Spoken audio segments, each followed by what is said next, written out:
Hello, everyone. Welcome to Conversations.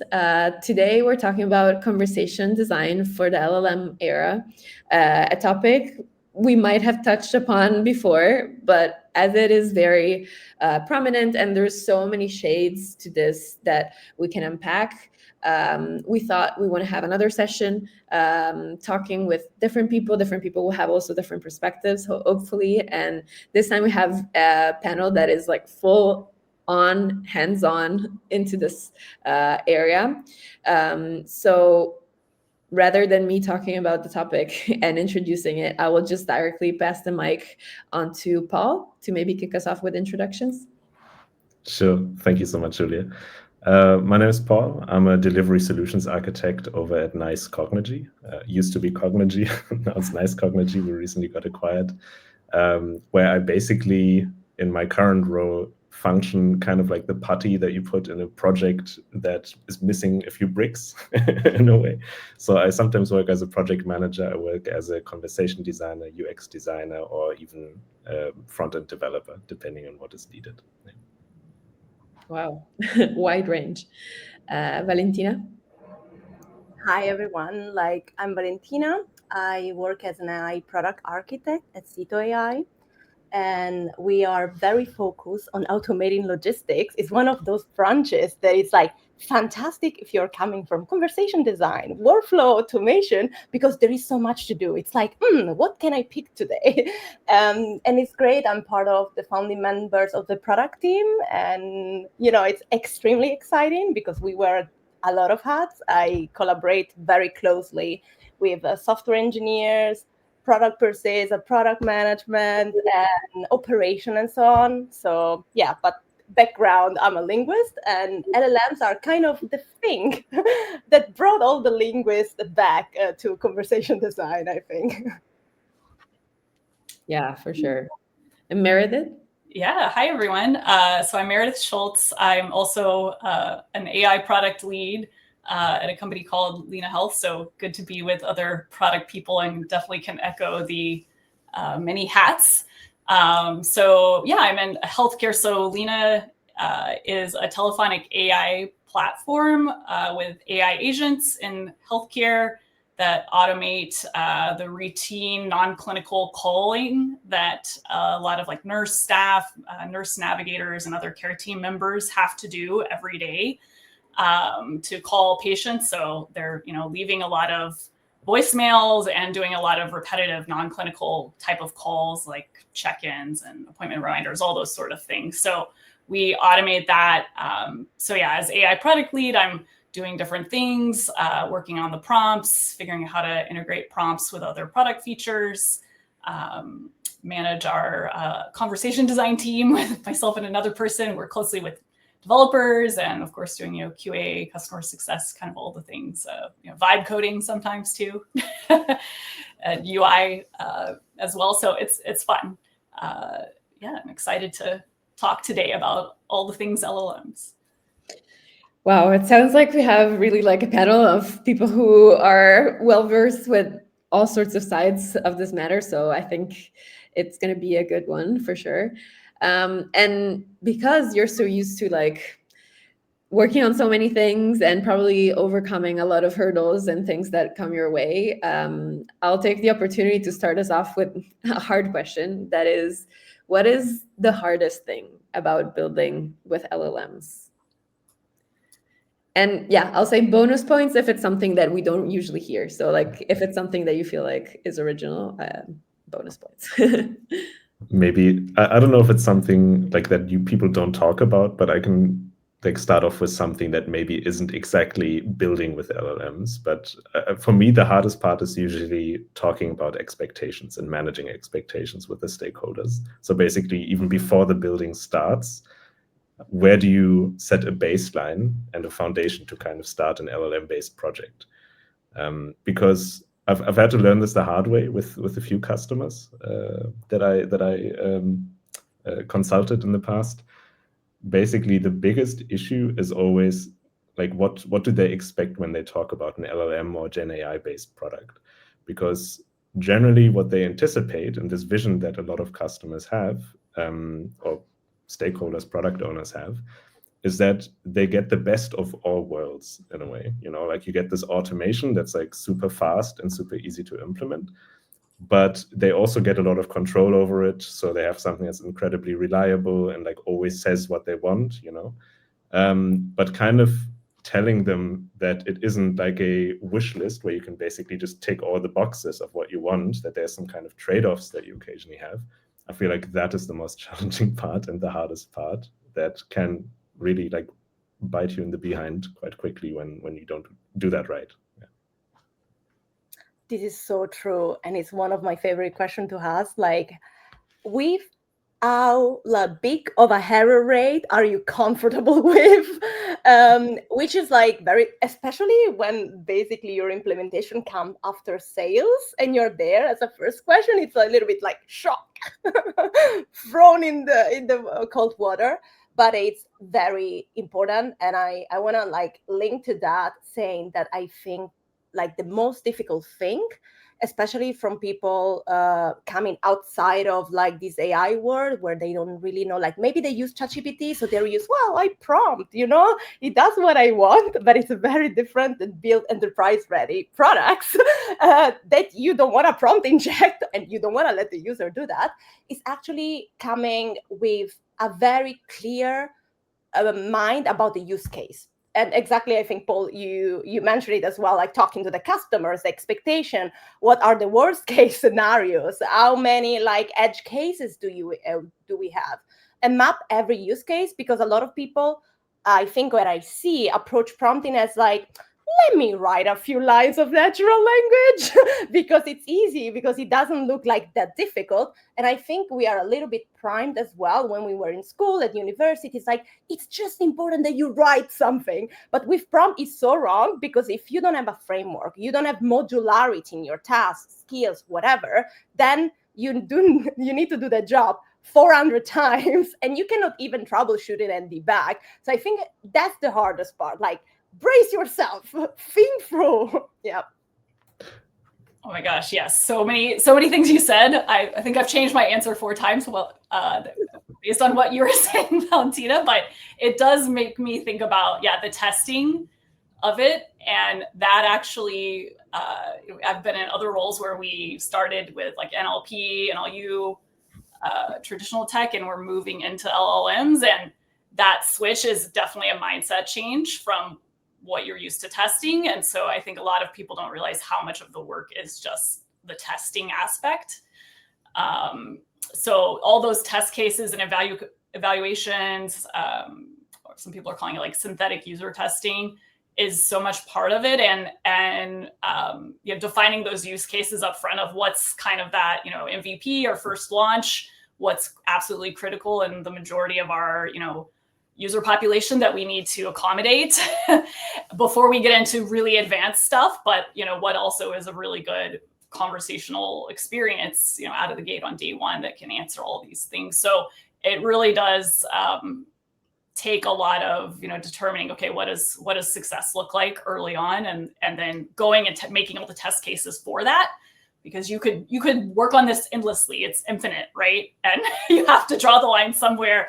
So I find a big point is when do we know, how are you educating your stakeholders, your clients, that you're ready to go live with this? And it's good enough when every answer is different. So a lot of that is creating, doing the test and all that work up front of the use cases, the testing, how you're going to measure the testing, how you're going to say, okay, we're feeling like we're, getting good enough or getting, to a point of confidence that we can go live. So that's a lot of work. I don't know if it's like the hardest thing or a secret thing, but it's definitely a big piece of the job. I feel like that's usually like one of those peaks, like when you see the project roadmap as kind of like, where's the effort? And then you see like the peaks and troughs of that graph. I feel like that's definitely one of the harder parts towards the end of a project, when like you're going through user acceptance testing and whatnot, and kind of trying to get that green light to go live.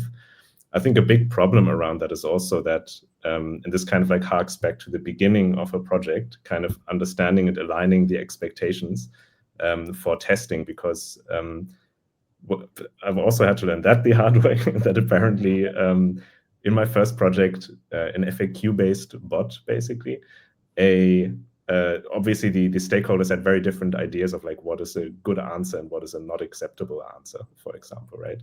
This is a very subjective thing, and responses can be correct and incorrect in so many like shades, right? Like it's not just like a simple facet like we used to have with intents, where it was like it was matched or it wasn't matched, you know, it was like very binary in that sense.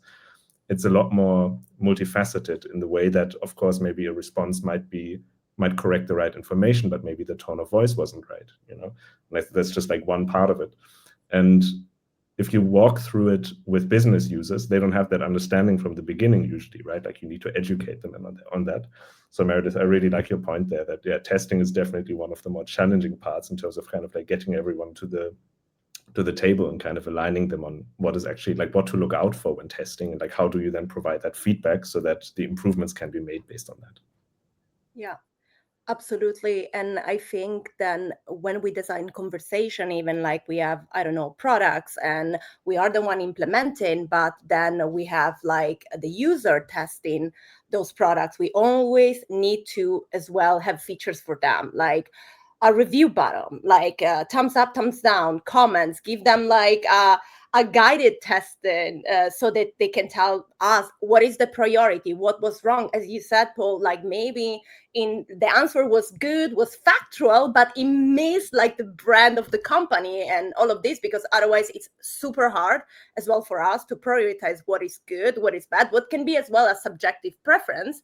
And subject matter experts are a little bit the core of all the products that we build. And we need to trust them, but at the same time, we kind of need to pick the right thing to do. And Meredith, you were saying like it's so important, like to keep the conversation natural. And I think that's the hardest part, especially like I think of one of the problem that I have right now, and I don't know if it's something that you're struggling as well with, is to design the right context window strategy.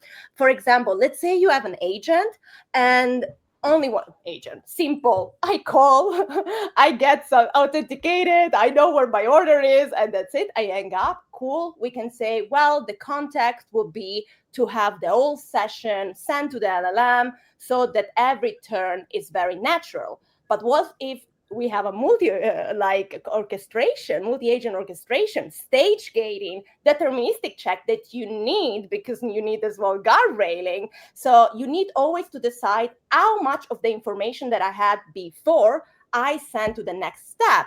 And always thinking, I have illegal always in my ear. Is it really necessary to send all this like PII data and so on and so forth, which is fair, but as well, how do you summarize the context? How you don't want to risk to lose crucial information so that your conversation stay empathetic, for example, or relevant, and you don't get like these AI slop answers, you know. And this is something I really struggle with. And I think conversation design, like the old traditional conversation design with flow charts, really can align our whole team, because we're like, we're here and this happened because we didn't have that from there. Yeah, I want to know, like, what is your experience around this? I think it's very like interesting that you bring this up, because I feel like conversation design, I mean, it is shifting, right? I think, Giulia, you had a few sessions on this topic already, so I don't want to dive too deep into that. But right now, I feel like it's kind of moving away from like designing the whole conversation, like step by step, right? And it's moving more towards this like goal-oriented like conversational experience, right? So you define the goal, you maybe define like some phases that you need to get to that goal. You don't define the individual steps anymore. But a big part of what you just mentioned, Valentina, as well, is like that you have to design data structures in the background, right? Like especially when we're talking about agentic AI within this LLM Gen AI world. Like you have to define all these parameters now. And how do you deal with these parameters? Like what kind of data fields do you have there? So I feel like we're becoming more engineers in that sense, like kind of like requirement engineers, because like a lot of times these data structures mimic like just user stories, right? It's very analog for us. But this is kind of the direction that things are moving for us. Super interesting. Yeah, I totally agree, Paul. It is getting more of that like goal-based or task-based kind of programming structure. And it's it's interesting to think about then, like in some of my use cases, we have scenarios where there are linear steps or there's even required pieces of information. Like, for example, if the agent calls a patient and we need to, verify for compliance, like their date of birth, and there's only certain things that can be said or asked or answered prior to that identity confirmation. So there's a lot of logic, but there's also, you have to be dynamic in the way you handle these and teach it a lot of different scenarios within that. So it ends up becoming a challenge sometimes to think about, okay, how do we break this down into the binary? But I always find myself still imagining it as a flowchart in a lot of ways from old conversation design days. And when then layering in sort of those more conversational pieces about, well, you don't want to say their name every time, but you want to say their name sometime, a few times, or you want to, be empathetic, but not overly empathetic, or not say it in the wrong tone. And there's a right place and time at any point in the conversation to do these things. So it's really interesting to think about those goal-based pieces layered in with the overall, system prompt or persona and behavior guidelines that it always needs to follow. And I think we're starting to see more tools that help designers do that in just some of the tools that we use. And it does require a lot of collaboration with engineering. We're doing like the function calls or the function tool calls as well. So those are kind of like smaller prompts that also, can come into play. So there's a lot of pieces. And I think as everything builds, and you're connecting your world of agents and prompts, it needs some kind of visual, right? It's kind of hard to imagine it all in one big doc. So I think we're getting a little bit further as an industry with our, platform and tooling that we can use, but it's not quite, everyone's still kind of figuring it out. And I feel like everyone's kind of building their own tools, right, at this point. At least that's kind of how it works currently at Cognigy, right? Like there isn't really this one master plan or like one best practice for how you want to design agentic or LLM-based conversations, right? Like everyone kind of has their own little approach to things. And what I've noticed is that I've recently gone back to basically the very first design approach that I saw when entering this field of conversational AI, like in 2018 or something like that. Because way back then, we didn't have that concept of flowcharts at the company that I worked with. So our first idea was like, okay, how do we get like a conversation? Well, I mean, we have experience with, in this case, like authors for like scripts for movies and audiobooks, for example. So we asked an author that creates like German TV series or writes German TV series to create a script for us. Obviously, that didn't work for this NLU-based bot back then very well. Like it was like a nice baseline, but obviously like a very linear dialogue doesn't really get you anywhere with a bot with like multiple choices and branches. But when I was talking to a customer like earlier this year, I think it was, so basically right when agentic AI kind of started, we realized very quickly that, okay, we're talking about these scenarios and we want to utilize this visualization that you just described, Meredith, to kind of align the team and the stakeholder and kind of gauge a bit like what an acceptable scenario or maybe an unacceptable scenario would be like for the conversation. That falling back to these very linear scripts and creating maybe multiple permutations of a conversation just to kind of get stakeholder approval in terms of like, okay, the conversation might not look exactly like this, right? Because it's non-deterministic. But it might look something like this, and maybe in another scenario it might look something like this, right? But like it's an entirely different conversation altogether. It was very interesting to kind of draw this up as design artifacts for us as conversation and service designers to basically create like just a few scripts, like dialogue scripts, example conversations, to kind of just align on the different like levels of acceptability, basically. Yeah. Totally. Yeah, I think just thinking about the way the opening starts of our agent, there's like 10 different ways it can go. So it's helpful to see that, have orientation in that high level outline. So I'll usually start with something like that of, okay, here's either a just 1, 2, 3 script or an outline diagram of that before moving into each of those parts and components. because it gets complicated really fast for sure. I know, I agree. Sorry. I was just like wondering, like, I agree. And I feel like I've heard the comment of like, why are you still doing like flowcharts? Like, we're not thinking like this with agentic and so on. But it's like, at which point can I have like all this context in my own context window to remember like what is what? And yeah, I wonder if, are we all still using flowcharts in some way? Or maybe not you, Paul, because like you like maybe the script. No, we still use flowcharts. It's just an additional like artifact to kind of align stakeholders with, but we still use flowcharts as well. Yeah, even though they're a bit more like high level, I guess, and a bit more abstract than what they used to be like. Yeah. You too, Valentina? Yes, they're not so detailed anymore. As you said, like they're more goal-oriented, which is good, but it's very good to hold all the stakeholders accountable, expectation management. But as well, I think last week you were talking about documentation. They're absolutely crucial for documentation, prompt management, and so on and so forth. Because like sometimes if you, especially like you might have very long prompts, like go in pages and pages, depending on the use case, it's very hard to navigate a wall of text.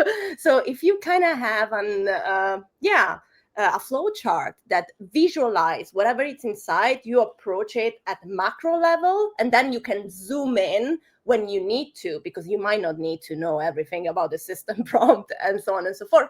And it's easier to onboard people. It's easier as well to show your work, to present it to stakeholders and so on and so forth. And it helps me, like, of course, it takes a lot of time to break down your ideas. That's like the difficult part, because we are always jumping from A to B and C and so on, especially with language.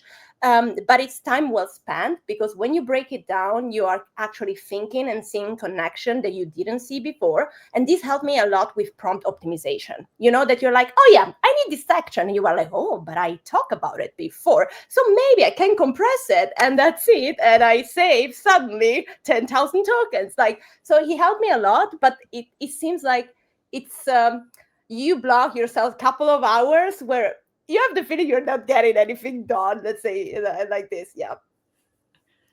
And for Valentina, does it usually for you work in a way that, I mean, you obviously have to have a system prompt at all times, right?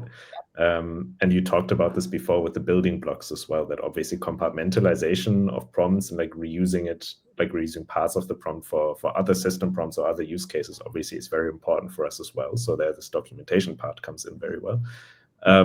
But do you usually, like, when I have a project in front of me and I start kind of from scratch and have basically an empty system prompt, there's always like two branches or like two paths that I can take.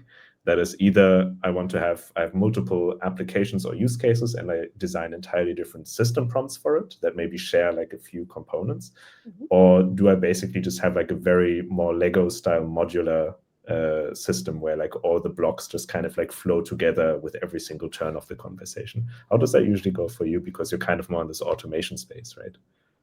Yeah, like this is a very good question. Like I verticalize the system prompts, you know, depending on the use case. Because sometimes like think of you have like a LLM workflow where you don't want the LLM to call any tool and to do any action, for example. So I don't need anything in the system prompts that teaches and guide the LLM to call tools that are not there at all. So yeah.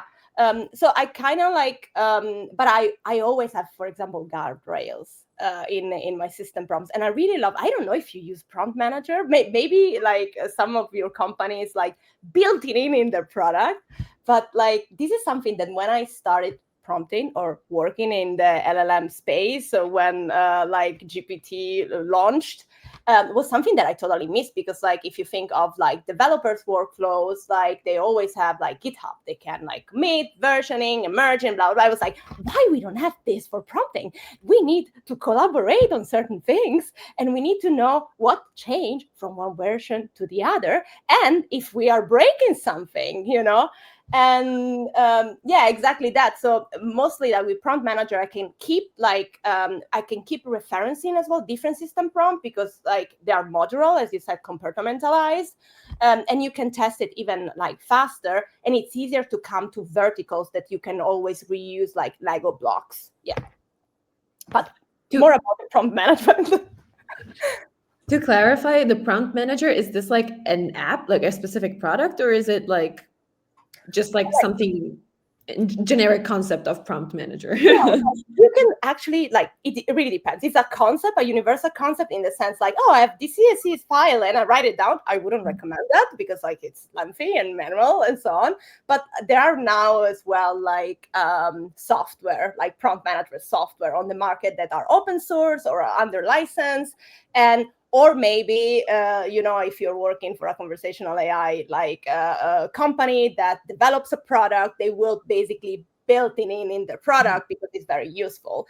And I really love that. I really love to have control of their environment, versioning, and so on and so forth. And yeah, exactly. It's a big part of the operations, right? Like when developing these kind of projects, like generative AI projects. For Cognigy, currently we don't have this prompt manager concept yet, unfortunately. I keep bugging our product team with that. But basically, what we usually recommend to many of our customers right now is that in lieu of like a product management or a prompt management tool in the product, to utilize tools like Confluence, for example, right? Like if that's kind of your knowledge management and documentation tool anyways, that you can document it there. Obviously, it doesn't have all the functionality like the collaborative editing and like being able to test it directly, right? Like what Valentina just mentioned. But this is such a key like part of just like the day-to-day for conversation designers, having like good version control over what you're doing, because the smallest changes just have the biggest impacts with prompts, right? Yeah, we like to say, the prompt is like code. We have to treat it like code. In actuality, things get crazy and oh, nice. Yeah, I won't take credit for saying that. It's someone on my team, but I totally agree. And in my last job, I would say the prompt is the design and the design is the prompt, because we'd have developers changing prompt and it's like, wait, that's the design. So I think everyone's, starting to settle in, like who owns the prompt and how do we collaborate together? But yeah, I think about in kind of my previous job, we had, when we were doing more flow charts kind of, 5 years ago and whatnot, we would have across a team of designers that were global, we had those, design system components and Lucid chart. And so now I'm thinking about what does that look like in a prompting world? And I think it's like you said, Valentina, it's components, and you want to have like, maybe somebody really works hard on a specific, FAQ handling empathy component, for example, of a prompt. So it would be awesome one day, for everyone to be able to leverage that one piece and take it and modify it and stitch it together in whatever way you need to for your use case. But I think that's where people are, where the industry is going and how designers are thinking about it. And everyone's sort of figuring out their own workflows right now. And so for us right now, it's like myself and another designer primarily are, just Google Doc version control. And we've started doing change logs. And I recently tested, like, it's kind of like a tool. What is the tool called? Obsidian. It's just like a note taker app, kind of like a Evernote or whatnot. And I actually did some like terminal command line prompting to like MCP style have an assistant help me create the change log every time and version control it within Obsidian. So it sort of works like a GitHub experience. So that's something I'm trialing and working the kinks out of, just for like personal workflows, using AI to help me make AI, which has some pros and cons. But yeah, I think I hope there's more coming. I'm sure hopefully someone listening can say some tools they like, or maybe some startups working on this problem, because it's a big one. I saw in the comments that they mentioned prompt layer, and I like it. And as well, Langfuse is based in Berlin, and they have like, they develop a prompt manager, which is fantastic, because sometimes when you're developing products, you're like, oh my God, do I really need to build everything from scratch? You kind of want someone to have had the problem and solve it for you. And I think it's as well very important, like reviewing prompts. I don't know in your teams how this is it, but like generally, even in my previous job, there was like, let's say, an agent architect assigned to a project, and we were in charge of the prompt. So we were like, I, myself and I, constantly there without reviewing. And I think like in code, it's very normal to review before merging. And I don't want to say it should be as well in prompting, but it should be as well in prompting, because like, especially like you prime yourself as well when you, Meredith, you were like speaking before of like testing scenarios, synthetic scenarios and so on. Synthetic scenario actually like are developed by your mind. You're like, oh, I map these possible use cases with these scenarios. But like someone that approached the topic with like fresh eyes can definitely contribute and review your prompt and try to break it more than you that you actually build it and you know what it's supposed to do, you know? And I think that's very valuable, as well as observability, because otherwise we launch this agent to live in production and no one knows what's happening. It's like, this is like terrible. Yeah. I don't know if you have this as well, Valentina. I don't know how big your system prompts usually are, right? But like at my company, we do have like projects where the system prompt sometimes runs into issues with the length of the input field that we basically have in our product. So people tend to utilize these larger context windows that we have nowadays with the large language models, maybe abuse them to some degree. But the problem is that also means that, especially if like the team that is working on this is more than one person, right? Like if it's just one person, like it's quite easy to keep track of like, okay, I have this section here that kind of deals with this use case and this set of instructions that deals with the output format, for example. And you kind of like know what's contained within each of them. But at a certain project size and then also system prompt size, you come to a point where you have people working on different aspects of things. Like, for example, having one person working on like language selection recognition and then language specific outputs. And the other person deals more with like use case related things. And then it's so quickly, like if you don't have like a frequent like fix or something to review the prompt or what changes you want to do to a prompt, like once per day, once per week, whatever cadence you have, to just go through that with the entire team that collaborates on this prompt, you just lose track of things. And then you like start having like instructions that collide, right? That don't work together. And then all of a sudden you're like, where did this error all of a sudden come from now? We didn't do anything like that, right? And then, oh no, somebody else did. So totally with you, Valentina, we need to have some kind of like rubber ducking or some kind of like review process with other humans, get more eyes on this prompt, right? Yeah. Totally. Yeah, that's totally agree with everything you said there. It's going to be very interesting to see where things go and the team processes side, and I think all of those things will become very normal. But totally agree with what you're saying about the Valentina, when you said the prompt designer can't necessarily be the one QAing their own their own work. It's just like same thing with developers, right? So it's interesting new world of structure. You mentioned before, like something that made me think like, oh, there is this querelle around who owns the prompt. So who owns the prompt? Actually, like what happens like in your jobs, in your day-to-day life with the prompt? Who takes care of it? Like, are there people like competing to take over the prompt, or they're like, oh, please no? I think a few years ago, it was, especially with the term prompt engineering, it's sort of defaulted to engineers and developers. Is what I've heard. And so I would talk to people at other very large tech companies, and they would say, well, I was a conversation designer and I did work on XYZ, high profile design project, but now I'm just annotating and telling devs, what to change. And it's like, that's not good. I don't think it's quite that way anymore, but it is it's a new way of, if it was an app, we all know that, or if it's a website product, we sort of all have that construct.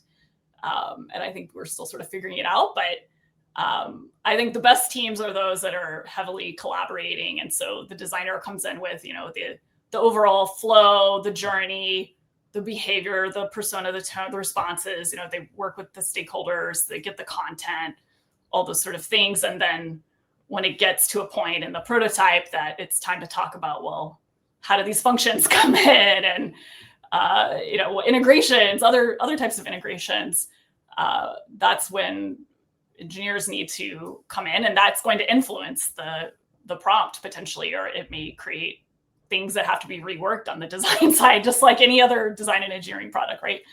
But I think everyone's just figuring out that workflow. And then with the QA piece, I've seen it be, that's just the designer because they know the work. Mm-hmm. And then other times teams have actual QA teams. I'm curious about you guys, how you, go through that testing process. Is it someone different than the designer, or is it typically the designer creating the evaluator prompts and simulations? Yeah, for me, like it's usually like partly the designer and partly the developer, because obviously those two things are quite interlinked, especially with agentic and the tools that you have. Usually behind tools, there's some kind of integration, right? Otherwise, there's like generally very little reason to have tools over just prompts, I guess. But then testing these integrations is kind of like part of this whole end-to-end testing suite or QA suite that you got to have, that you have to have. So in this case, yeah, I think like until recently, a lot of this was still very manual over at Cognigy, because like so many of these use cases are so different as well that it's very difficult. Like for us, it's very difficult to productize something like this without then also using LLMs and kind of synthesize, or like creating synthetic users and synthetic journeys as well, which I would also love to hear your guys' opinion on later on, like how helpful that will be. Like synthetic data obviously comes with its perks and cons. But yeah, no, generally it's kind of like a lot of this testing was still done manually by people testing end to end, and like not just the designers, but also the engineers as well. Right? So it's kind of like everyone chips in to kind of like work on test on their own piece, but then also the whole experience before something ships. I don't know if that's the same for you, Valentina. Yeah, like honestly, prompt was always owned by designers for me. But like now, especially like working with my colleagues that are mostly machine learning engineers, as you said, Paul, or even Meredith, like we collaborate a lot, especially when you develop a product, because you need to know, okay, I'm giving you this output. How are you using this output? And you are giving me this input. What is this? So we need to align way more. So both of us like do a lot of prompting. And I think that's very good, actually, because like at first, at least when I see prototype, mostly like engineers will try it like, okay, yeah, I wrote this prompt, but nothing works. And I think this is good even to develop like your role, but as well respect to the job of someone in your team. Because like when you don't do it, me as well, like, oh, super easy to vibe code a product. No, it's not. You kind of don't know how many hoops you need to go through to get something functioning. So I think that's like very educational experience, actually. But yes, designer generally owns the prompt, or as well product manager. Yeah, I think it's fair. But sorry, someone spoke and I interrupted. Okay. No, okay, perfect. I heard something. Continue. But about your synthetic data, like question, this is so interesting. Like I can tell you a little bit how I do it, and maybe you tell me how you do it, because like my testing pipeline is generally like, okay, let's go with fake scenarios. So synthetic data, especially if the customer or like your subject matter expert, your operation team doesn't have time and doesn't deliver on possible scenarios. So you want to try to test before even presenting them with something, because first impressions count. So I generally go down the road of like, okay, describe a persona, describe a scenario, this is the workflow, and yeah, the fake scenario. Then I will go with something like real, maybe redacted, PII redacted, and I will inject it to see like how it works and so on and so forth. And then I will go to user and say, okay, now we test and you give me exactly what I want, like a priority, a label, an explanation, and so on. And then, especially if you use our observability tool, you can actually very chill go through the feedback without being with them, even if I would be with them at least for the first hour, even like to see how they use the product or what they need and so on and so forth. And this is a little bit what I do. So I jump, like there are like a lot of unit tests, different ones, and all give me different information about like the product that I have, because some are more like related to, use cases that might happen in reality, but we need to plan as well for those ones that might never happen, because you never know. So with fake scenarios, you're better off. Yeah. But that's interesting. Then your synthetic scenarios, it's not necessarily like generative AI speaking to generative AI. It's more like you still manufacture the synthetic data, right? Like sure, it's not real customer data, but it's still very much curated and done by you. Like you're not fully letting an LLM test an LLM, right? Because this is kind of what I was referring to more with like synthetic data, but obviously there's these two coexisting meanings for that. And my issue is that I've tested a few approaches with like generative data, like testing LLMs with LLMs, like for regression and whatnot.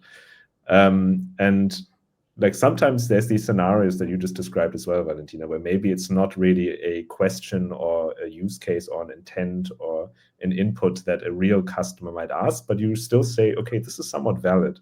Do you then like act on this input that like an LLM kind of taught you? So you're basically going away from iterating and incrementing based on user feedback, and you're going to LLM-based feedback.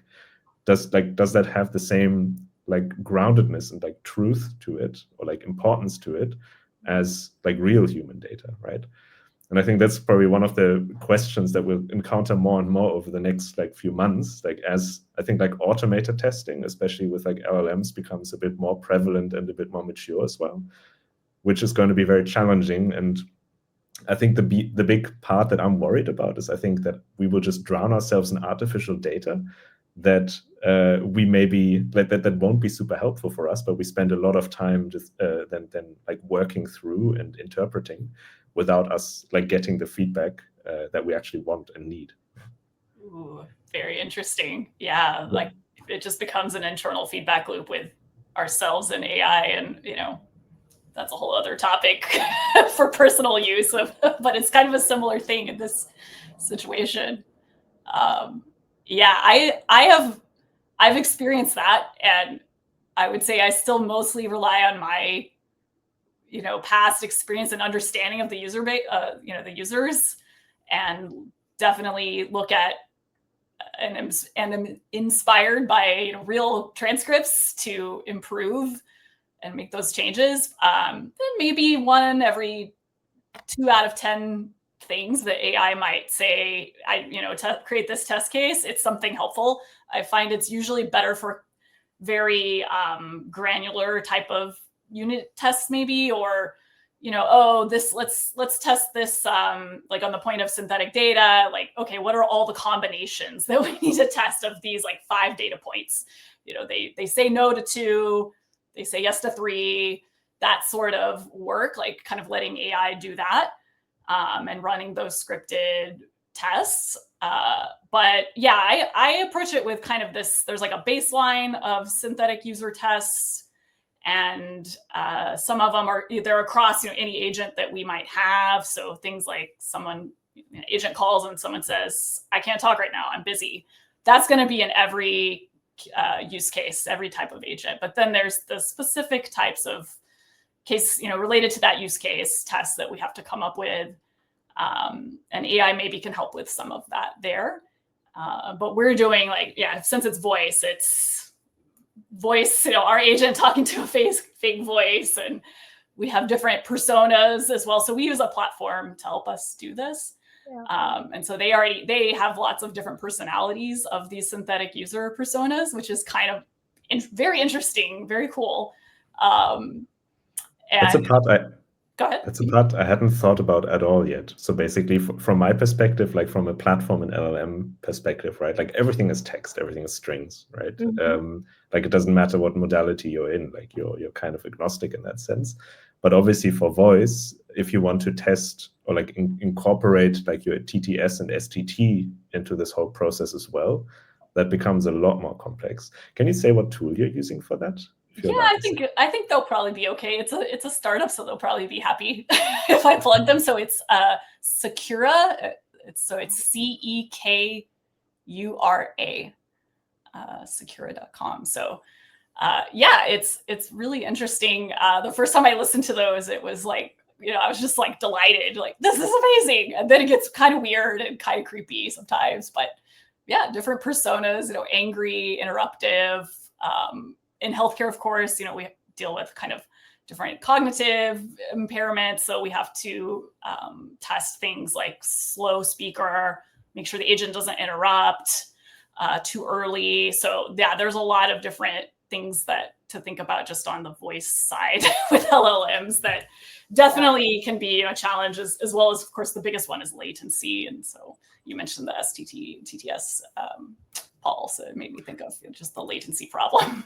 Yeah, this is so true. Like before I was working with voice, and now I'm not like right now working with voice, and I realize how easy things are, because you don't need to care like about latency. You don't need to be under 200 milliseconds because otherwise it will sound weird.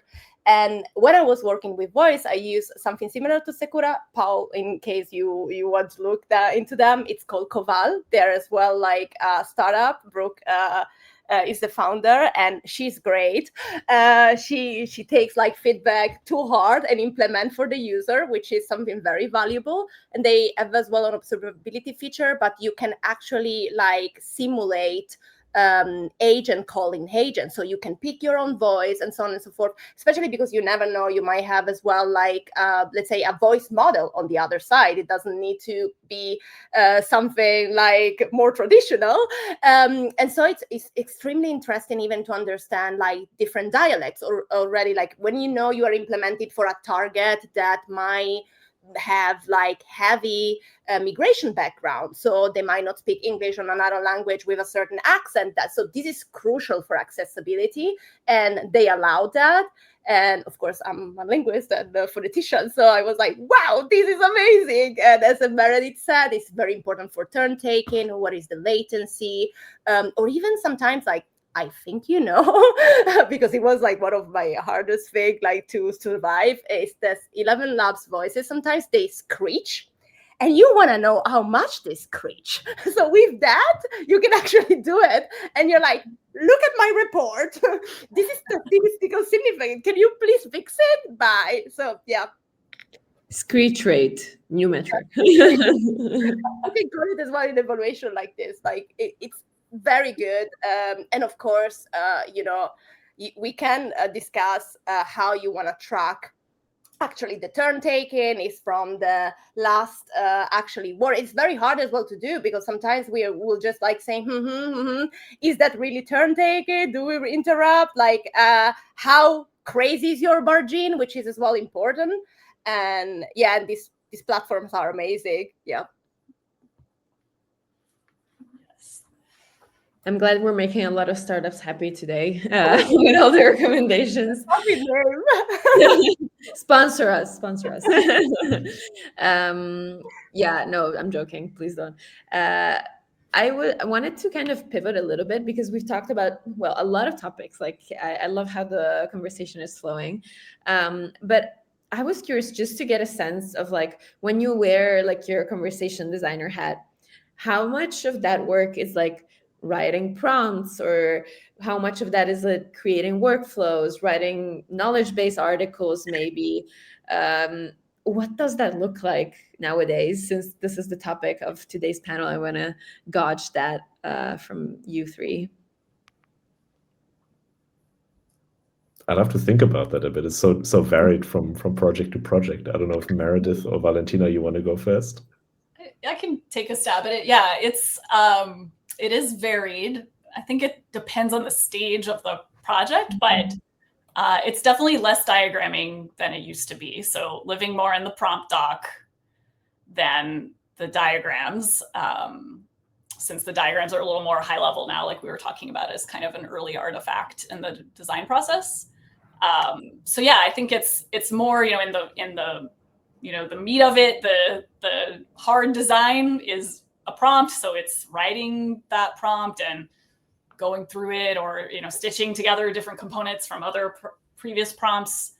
And then a big piece is testing.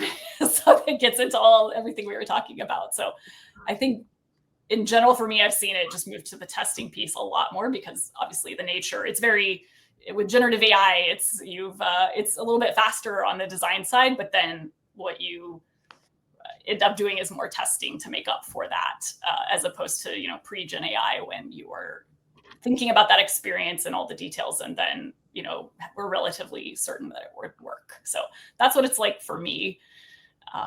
More testing, I would say.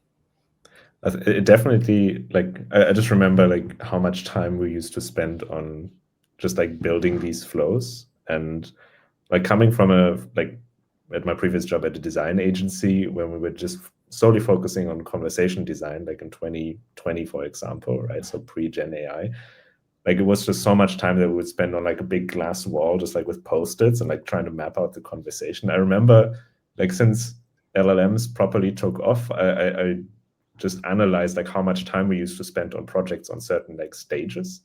And it used to be that for this one particular client, we went from like 90 hours per month or something that we just spent on just looking at like literal words, like UX writing, conversation design in that sense.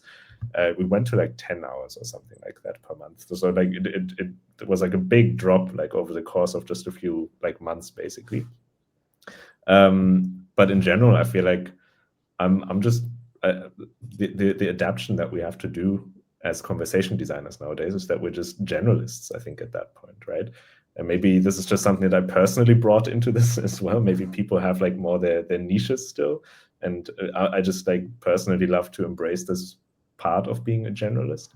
But I think, and I briefly mentioned this in my introduction, like for me, it's kind of like you talk to people a lot more, like to customers, to people in like to different levels of customers as well. Like beforehand, you maybe only talk to the product owner and maybe the business stakeholder, like the business experts. But now you're talking to so many more subject matter experts. You may be doing some integrations yourself because that's gotten so much more easy as well, like with the assistance of AI or like with the tools that are kind of like pre-built sometimes. All the way to what Meredith then also said with the testing, because this is also something I've noticed that like the build phase has kind of like shrunk down quite significantly. It's so easy to just get something that's testable and like a proof of concept out on the road. But then the testing part has gotten so much more longer because you have to like really be careful. Like beforehand, you kind of knew what you built and you knew where the gaps are, but all of a sudden you don't know where the gaps are, and you need to test to find out these unknown unknowns, right? So you're kind of everything now, and you wear so many hats. But yeah, maybe this is also just the role of like, for me personally as a consultant, where you kind of have to fill multiple roles for customers. In-house, that might be a slightly different situation. Mm-hmm. I totally agree with you, because my first thought was like, it really depends. Like in my previous job where I had a more consultant job, it really depended on the project and what the resources were in terms of implementation timeline. If we need to go live in 2 weeks, buy flowcharts, buy documentation. So you need to cut corners. Or if you have on the other side, for example, a QA team that is very adamant to test back to back. So my testing is just like, okay, it works in 99% of the cases now. I have a good feeling. Let's ship it over to them. And I think like in general, but I think that we sped up as well a lot with AI tools, even in flow charting. I don't know, like in Miroboard, now I use it a lot, the AI function, where you're like, okay, I have this in my mind, because you have already a system prompt or a prompt written somewhere or like something documented. You just jot it down, and then you will have a fantastic flow charts that you only need to adapt. So the hours that actually we need to spend on, let me take this box because I like the shape, let me change these colors, are like basic, very, very low compared to before. Paul, when you were talking about 2018, I felt like, wow, yes, that was so true. Whiteboard and Post-it. Yeah, exactly that. So I think we evolve, which I really like, because it means that you can actually have a look to different like departments, different way of working, collaborate more, because your actual workload on producing, the design of the conversation shifted so much and is way more productive. And before, I don't think I have always had the chance to really work so closely with software engineers or even like impose myself so much. It was like more like a clockwork. It's like, okay, we have this kind of sprint and we need to kind of, deliver. And here it's more dynamic because LLMs are dynamic. So I really like that for us. And I think somebody mentioned this in the comments here as well, that conversation design is evolving into prompt design. Personally, I mean, it's part of it, right? Oh, I didn't know you could pull that up. Personally, that's part of it, right? But I think conversation design in general is kind of just expanding to something beyond prompt design. Prompt design is just like one little like niche or slice of this, right? Like just getting to the prompt is something much, much bigger than just writing something, right? Like you have to align so many things. And like for me, I think I mentioned this in the beginning, the key part here is this conversation that I feel like I have to have with every single customer that I speak to, is this whole topic of like agency and control and reliability and like trying to like narrow things down to like an acceptable window. And that's really just like none of that is prompt design. But like obviously that comes into play later on. Yeah, you were saying something just a second ago, Paul, about talking to different areas of the business, and I think that's going to be more of what this role needs to do, because we have all these. A large company might have all these different agents. How do you connect it all together and use context and what context to pass and the tools discussion, the function calls? It kind of feels like service design just with AI. So maybe it's AI service design or AI experience design, because there is, prompting is just like old conversation design or even product design. The design is the like 20% of your job, and the 80% is figuring out the solution and the problem. User so needs, interesting. Right. Mm-hmm. Go ahead. Sorry. It's so interesting you say that, because I was just thinking about that as well. Like in one of my more successful projects this year, I was working with a service designer on the customer side, and she was like very new to large language models and to conversation design altogether, but like the speed with which she adopted this and then also built her own tool set around this to like, okay, how do I talk to my stakeholders about this now? Like it's very familiar for service designers, I feel like, going into this space. And in general, I feel like conversation design becomes more like product design or service design, right? Like one of the two. Like you're just much more of a generalist. You're kind of expected to fulfill multiple tasks, to not just have like inputs thrown at you by like owners or like researchers and analysts, but to kind of like look for them. Like you got to go hunt for insight and like a foundation to kind of build a product with. And then actually execute that as well. So I think that's kind of like, personally for me, I feel like that's the most interesting part, right? Like in the very beginning in 2018, 2019, like you just focused on this narrow slice of the whole experience. And you didn't really know how things worked at that point, maybe because like something was built by an NLU engineer, like a machine learning engineer, and you basically just like, it was magic, right? Like you design something and like somebody else finishes it. And I felt that always deeply unsatisfying. And it's so much more fun now that you can actually like follow through on this entire journey from start to finish, assuming it's a small project, of course. But you're definitely not like involved in only like a small part. And I guess like Valentina, for you at your company right now, since it's such a small team as well, you probably have the same aspect as well, right? Like they can look at every single facet of things. Yeah, absolutely. And when you said like before, I was always feeling a little bit in the corner. I remember when I could finally put myself user story on browser, I felt like, oh my God, finally I see something different, not a mirror board. Yeah, exactly. And it changes as well based on the project. How much ownership can you have if you can use different products and so on and so forth. Right now at Cito, it's way better because we can shape the product and we can build it. So the core is to try out a lot of things and to be always aligned and misaligned as well, so that we can learn from our mistakes. Yeah, so it makes it way more fun. But like such a constellation was impossible to think without like the use of large language model, where someone like me at least, I don't want to talk about you, wouldn't have come like in this kind of environment, because we were not needed for our skill set, maybe like for, yeah, maybe more in a commercial org, I would say, than in a product org. Yeah. Nice. I love this. I love the excitement also that everyone has around, like, oh my God, we get to do so many things now. It's so much fun. Nice. Yeah, I see we're getting close. Actually, we're at time. So I don't want to keep you here any longer. I saw there were a bunch of other questions, but you guys really took this on and like brought this to all the topics we have around LLMs and so on. I know there's a bunch of other questions we'd like to answer. I'm sure we'll have some other opportunity, another panel where we can get to those. And in the meantime, I just wanted to say, yes, probably like everyone noticed also in the audience, we didn't have Steph today. Unfortunately, she couldn't make it. Also, Marlinda couldn't make it. But yeah, thanks so much to the panel for helping us get to and talk about so many topical points that all of us are thinking about right now. So I appreciate it a lot. Thank you also to the audience. And yeah, we'll be back soon with another conversation, I think. Thank you so much, Giulia. Thank you. Bye-bye. Bye-bye. Ciao.